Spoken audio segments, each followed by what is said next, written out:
Hello everyone, welcome to your channel. Today we will discuss about respiratory system. हमने previous lecture में respiratory system को start किया था। काफ़ी बच्चों का यहाँ पर क्यूरी थी, तो मुझे लगा कि ये सिस्टम बचा हुआ है तो इसको भी कंप्लीट कर दिया जाए। तो रिस्पायरेटरी सिस्टम स्टार्ट किए थे और रिस्पायरेटरी सिस्टम मैंने फर्स्ट लेक्चर को कंप्लीट करके एक्सप्लेन किया आपके लिए। इसी के रिगार्डिंग में ये सेकंड लेक्चर इसका बचा हुआ था। रिमेनिंग एक दो लेक्चर और इसके रिगार्डिंग में बनेंगे, ठीक है, उसको भी हम फर्दर कंप्लीट करेंगे। क्लियर।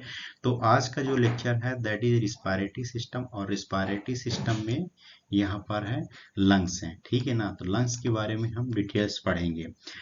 टॉपिक में आने से पहले एक चीज़ आपको जानकारी देंगे कि अगर आपको नोट्स चाहिए, किसी प्रकार का आपको क्वेरी चाहिए, या कि आप वीडियो में फर्स्ट आए हैं, लेक्चर देख रहे हैं, तो आप चैनल को सब्सक्राइब करिए और लाइक करिए और अपने दोस्तों में भी शेयर कर दिया करिए ताकि उसके रिगार्डिंग में उनको भी नॉलेज मिले और ताकि उनको भी हर चीज़ की जानकारी रहे। क्लियर।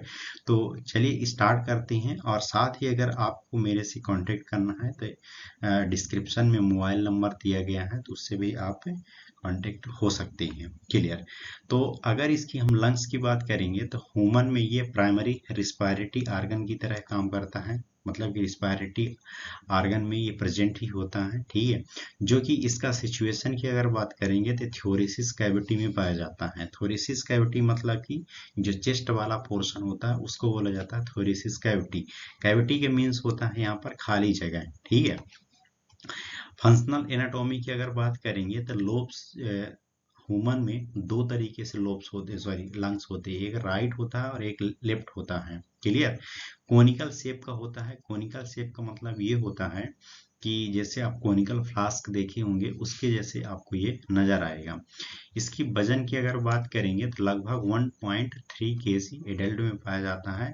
और लंग्स को लोअर रिस्पायरेटरी ट्रैक्ट भी कहते हैं, ठीक है। लंग्स में राइट जो लोब्स होते हैं तो वो अब्लिक या कि हॉरिजॉन्टल फिशर्स के रूप में तीन पाई जाती हैं, ठीक है। इस स्ट्रक्चर से समझिए ये आपको राइट साइड का पोर्शन नजर आ रहा है, ठीक है। और ये जो नजर आ रहा है ये है लेफ्ट साइड का पोर्शन। तो राइट साइड में आपको तीन लोब्स पाए जाएंगे, अपर, मिडिल और लोअर, ठीक है। जबकि जो लेफ्ट साइड होगा उसमें दो पोर्शन होंगे, एक अपर होगा एक लोअर होगा, ठीक है। वही चीज इसमें लिखा है कि लेफ्ट लंग्स अब्लिक फिशर्स से दो लोब्स में डिवाइड होता है और यह लोब अलग अलग सेगमेंट में डिवाइड होती हैं। अब एक चीज और आपको एक्सप्लेन करेंगे कि यहाँ से जो इसका सेगमेंट डिवाइडेशन होता है अलग अलग रूप में, ठीक है। ये जो सेगमेंट आपको अलग अलग रूप में नजर आएगा, तो यहाँ से जो नजर आता है डिवाइड होता है उसको बोला जाता है फिशर। क्लियर, इसको याद रखिए। अब इसमें सरफेस भी पाया जाता है। जो लंग्स होता है इसमें चार सरफेस होती है, अंटेरियर सरफेस, पोस्टेरियर, इंफीरियर और सुपीरियर सरफेस। अंटेरियर का मीन्स होता है फ्रंट, आगे की ओर, ठीक है। कि मतलब कि ये जो आपको पोर्शन नजर आ रहा है ये वाला, ठीक है, आगे की ओर, इसको बोलेंगे अंटेरियर। और इसी के जस्ट पीछे वाला पोर्शन जो आपको दिख नहीं रहा है उसको बोलेंगे पोस्टीरियर। इन्फीरियर का मीन्स होता है नीचे वाला पोर्शन और सुपीरियर का मीन्स होता है टॉप वाला पोर्शन। क्लियर। इतना आप समझ के रखिएगा। आगे आइए लंग्स के स्ट्रक्चर पर, ठीक है। तो लंग्स का स्ट्रक्चर में अगर हम बात करेंगे तो यहाँ पर एक तरह का ही लेयर होती है जिसको बोला जाता है प्लूरा। और ये जो लेयर होती है तो थिन होती है, डबल लेयर मेम्ब्रेन से सराउंडेड होती है प्रत्येक लंग से। जितने भी लंग्स इसमें है फर्स्ट और सेकंड दोनों, राइट और लेफ्ट दोनों में, तो याद रखिएगा कि कौन सी लेयर पाई जाती है, प्लूरा लेयर। अब इसी लेयर में क्या होता है कि दो लेयर डिवाइड हो जाती है। एक को बोला जाता है पैराइटल लेयर, यह कि पैराइटल प्लूरल लेयर, और सेकंड को बोला जाता है विसरल प्लूरा, ठीक है। जो पैराइटल होती है वो लाइंस द चेस्ट कैविटी, कहाँ पर पाई जाती है, जो चेस्ट की कैविटी होती है वहां पर। जबकि जो विसरल होती है कवर द लंग सरफेस, ठीक ना, मतलब चारों तरफ उसको कवर करके रखती है। लोब्स अभी हमने एक्सप्लेन कर दिया कि इसमें जो लोब्स होते हैं राइट और लेफ्ट होते हैं। तो राइट में तीन लोब्स पाए जाते हैं, याद रखिएगा, यहाँ से क्वेश्चन पूछा जाता है, ठीक है ना, अपर, मिडिल और लोअर। जबकि लेफ्ट में दो होते हैं आपके, अपर और लोअर। ये पोर्शन जो नजर आ रहा है इसको बोला जाता है लेफ्ट, ये अपर वाला पोर्शन हो गया और ये लोअर वाला हो गया, ठीक है। राइट वाइड में आपको 3 लोब्स पाए जाएंगे, ये हो जाएगा आपका अपर का, और ये हो जाता है आपका मिडिल का, और नीचे वाला लोअर का। क्लियर। ब्रोंकाई की अगर बात करेंगे तो Airways that the branch into the smaller bronchioles हैं, ठीक है। मतलब कि कहने की मीन्स यहाँ पर ये है कि जो एयरवेज, जो एयर निकल रही है वो ब्रांच के रूप में टूटती है और स्मॉलर ब्रोंक्यूल्स में कन्वर्ट हो जाती है। मतलब छोटे छोटे ब्रोंक्यूल्स मिलकर के ब्रोंकाई ही बनता है। अब ये ब्रोंकाई जो होती हैं, तीन होते हैं टोटल, प्राइमरी, सेकेंडरी और टर्सरी। क्लियर। प्रीवियस लेक्चर में भी इसको हमने डिटेल्स में एक्सप्लेन किया था। तो वन फॉर ईच लंग्स है, मतलब कि प्रत्येक लंग्स के लिए एक जो ब्रोंकाई होती है उसका एराइजिंग, मतलब उत्पत्ति जो हो रही है कहाँ से हो रही है, ट्रैकिया एरिया से। क्लियर। सेकेंडरी जो ब्रोंकाई होती है इसकी ब्रांचेस कहाँ से निकल रही है, प्राइमरी ब्रोंकाई, मतलब जो प्राइमरी ब्रोंकाई है उसी से सेकेंडरी ब्रोंकाई। मतलब कि यहाँ पर देख सकती हैं, इसको पहले हम इरेज करते हैं तब आपको क्लियर समझ में आएगा, ठीक है। देखिए यहाँ से ये जो होता है, यहाँ से ट्रैकिया अलग निकला हुआ है, ये जो पोर्शन है इसको बोला जाता है ट्रैकिया। यहाँ से ये पोर्शन होता है ब्रोंकाई। अब ये ब्रोंकाई ब्रांच के रूप में आगे की ओर माइग्रेट हुई है, ठीक है। तो यहाँ पर ये चीज बता रहा है कहाँ से इसका एराइजिंग हुआ है, ट्रैकिया से, प्राइमरी ब्रोंकाई का। अब जो सेकेंडरी ब्रोंकाई आगे की ओर माइग्रेट होगा तो फिर इसकी ब्रांच कहाँ से निकलेगी, प्राइमरी वाले से। टर्सरी जो ब्रोंकाई होगी उसकी भी फर्दर किससे निकलती है, सेकेंडरी ब्रोंकाई। इस तरीके से ये पूरी इस तरीके से ब्रांच में फैली हुई रहती है। क्लियर। ब्रोंक्यूल्स की अगर बात करेंगे तो स्मॉलर एयरवेज होते हैं जो कि एल्वोलाई से लीड करते हैं। क्लियर। दो तरीके से होते हैं, एक टर्मिनल ब्रोंक्यूल्स होता है, सेकंड रिस्पायरेटरी ब्रोंक्यूल्स है। तो टर्मिनल ब्रोंक्यूल्स उस ब्रोंक्यूल्स बोलते हैं जो last part of the bronchioles tree के रूप में पाया जाता है, ठीक है। रिस्पायरेटरी ब्रोंक्यूल उसको बोलेंगे जो कि कहाँ पर प्रेजेंट होता है, एल्वोलाई के पास प्रेजेंट होता है। अब एल्वोलाई क्या होती है, एल्वोलाई एक तरह का है टीनी एयर सेक लाइक स्ट्रक्चर होता है जो कि गैस को एक्सचेंज करने की कैपेसिटी रखता है, ठीक है। टू टाइप्स की एल्वोलाई होती है, टाइप 1 एल्वोलाई और सेकंड होती है टाइप 2 एल्वोलाई। टाइप 1 जो एल्वोलाई होती है वो थिन वॉल्ड की होती है और ये गैस एक्सचेंज करने का काम करती है। क्लियर। टाइप 2 जो एल्वोलाई होती है ये थिकर होती है, मतलब थिकर वॉल की होती है, और ये सर्फिटेंट को प्रोड्यूस करने का काम करती है।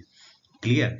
तो होप सो आप इसका स्ट्रक्चर समझ गए होंगे। इसको हम यहाँ पर पॉइंट बाय पॉइंट इसलिए मेंशन किए हैं क्योंकि यहाँ से क्वेश्चन जनरेट होता है, तो इसको जरूर अपने माइंड में रखिएगा, ठीक है।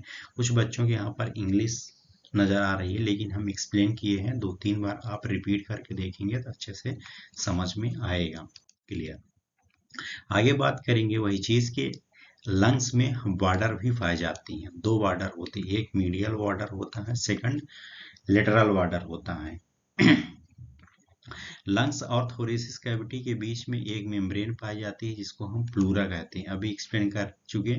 और ये दो सीरस मेम्ब्रेन से मिलकर बनी होती है, और उसी जो सीरस मेम्ब्रेन दो से मिलकर बनी होती है वहाँ पर एक कैविटी पाई जाती है जिसको हम प्लूरल कैविटी कहते हैं। और इसी प्लूरल कैविटी में एक फ्लूइड प्रेजेंट होता है जिसको हम प्लूरल फ्लूइड कहते हैं। क्लियर। इसको याद रखिएगा।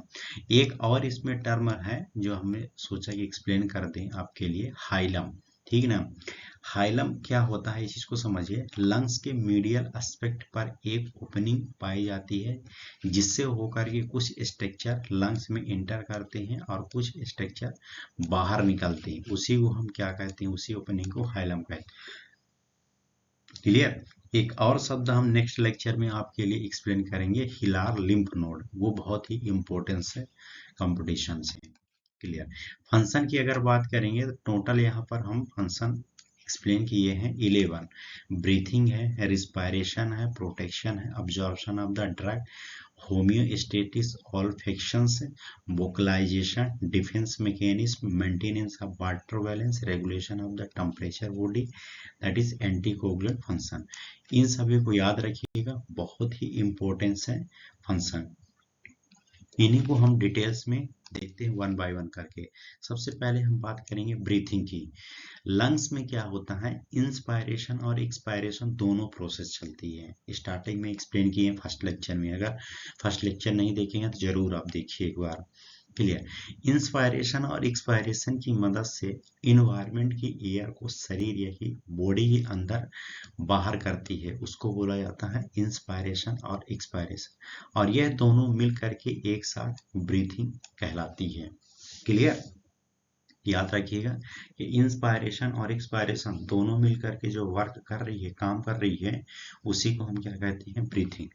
क्लियर। रिस्पायरेशन की बात करेंगे कि लंग्स में प्रेजेंट एल्वोलाई में गैसेस का एक्सचेंज होता है, जिससे O2 ब्लड में इंटर करती है और CO2 ब्लड से एल्वोलाई में आती है और एल्वोलाई में बॉडी से बाहर निकल जाती है। इसी प्रोसेस को हम क्या कहते हैं, रिस्पायरेशन। प्रोटेक्शन कैसे काम कर रहा है, एक्चुअल में लंग्स में कुछ सेल्स प्रेजेंट होते हैं जिसको हम सिलिएटेड एपिथेलियल सेल्स या कि फाइगोसिटिक फॉरेन पार्टिकल सेल्स भी कहती हैं, जो बॉडी में फॉरेन पार्टिकल्स एंट्री कर रहे हैं उससे ये फाइट करेगी और उसको एलिमिनेट करके बाहर कर देगी। क्लियर। इस तरीके से प्रोटेक्शन काम करेगी। ऑब्जॉर्प्शन ऑफ द ड्रग्स है, आप देखते होंगे बहुत सारे ऐसे गैसियस फॉर्म होते हैं, ठीक है, ये जैसे एनेस्थीसिया वगैरह दी जाती है ड्रग के रूप में, तो ये सभी गैसियस फॉर्म ऑब्जर्व होते हैं लंग्स में, इसलिए यहाँ पर ये ऑब्जॉर्प्शन का फंक्शन भी परफॉर्म करता है। होमियोस्टेटिस की अगर बात करेंगे तो ब्लड का पीएच, प्रेशर, बॉडी टेम्परेचर और ब्लड में CO2 और O2 की लेवल को मेंटेन करके रखना, उसी को क्या कहते हैं हम, होमियोस्टेटिस। मतलब pH, blood pressure, body temperature, blood में प्रेजेंट O2 और CO2, इन सभी को मेंटेनेंस करने की जो प्रोसेस होती है उसी को हम होमियोस्टेटिस कहते हैं।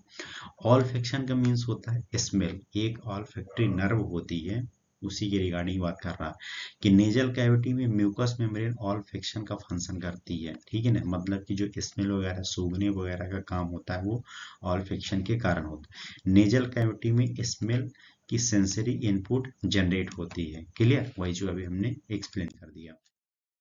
नेक्स्ट है वोकलाइजेशन। वोकलाइजेशन का मीन्स होता है साउंड बॉक्स है, ठीक ना, मतलब यहाँ पर एक लैरिंग्स प्रेजेंट होती है जिसको हम साउंड बॉक्स या कि स्पीच ऑपरेटर्स भी कहती हैं, ठीक है, और ये लैरिंग्स साउंड प्रोड्यूस करने का फंक्शन करती है, जो वोकलाइजेशन होती है। कभी कभार आप देखते हैं कि बहुत ऐसे बच्चे होते हैं जो जन्मजात ही मतलब स्पीकिंग नहीं करते, स्पीक नहीं कर पाते हैं, वहां पर क्या होता है, जो साउंड बॉक्स होता है, वोकल कार्ड जिसको बोलते हैं, वो एब्सेंट रहता है या कि नॉन फंक्शनिंग रहता है। वो ड्यूरिंग द सर्जरी ठीक भी हो जाता है कभी कभार। क्लियर। डिफेंस मैकेनिज्म की बात करेंगे तो लंग्स में ल्यूकोसाइड, मैक्रोफेजेस और मास्ट सेल्स हैं। याद रखिएगा, इन तीनों सेल का नाम याद रखिएगा, ये प्रेजेंट होती है जो कि डिफेंस मैकेनिज्म का काम करती है। क्लियर। तो कभी कभार पूछ देगा कि लंग्स में कौन कौन से सेल्स डिफेंस मैकेनिज्म काम करती है, याद रखिएगा ल्यूकोसाइड, माइक्रोफेजेस और मास्ट सेल्स हैं। Maintenance of the water balance, lungs water loss के थ्रू बॉडी में वाटर लेवल को रेगुलेट करता है, ठीक है ना, और एक्सपायर्ड एयर में मॉइस्चर के फॉर्म को बना करके रखता है, ठीक ना, मतलब कि जो वाटर लॉस हो रहा है उसका मेंटेनेंस करने का भी काम करता है। Regulation of the body temperature, expiration के दौरान वाटर के साथ साथ कुछ अमाउंट में हीट लॉस भी होता है, जिससे बॉडी टेम्परेचर रेगुलेट होती है। नेक्स्ट और लास्ट फंक्शन है इसके रिगार्डिंग में एंटीकोगुलेंट फंक्शन। एंटीकोगुलेंट फंक्शन कैसे हो रहा है, एक्चुअल में यहाँ पर एक मास्ट सेल्स प्रेजेंट होती है और मास्ट सेल से रिलीज होता है हिपैरिन, और हिपैरिन एक तरह क्या होता है, नेचुरल एंटीकोगुलेंट, जो कि हिपैरिन इंट्रावस्कुलर क्लॉटिंग को प्रिवेंट करने का काम करता है। क्लियर।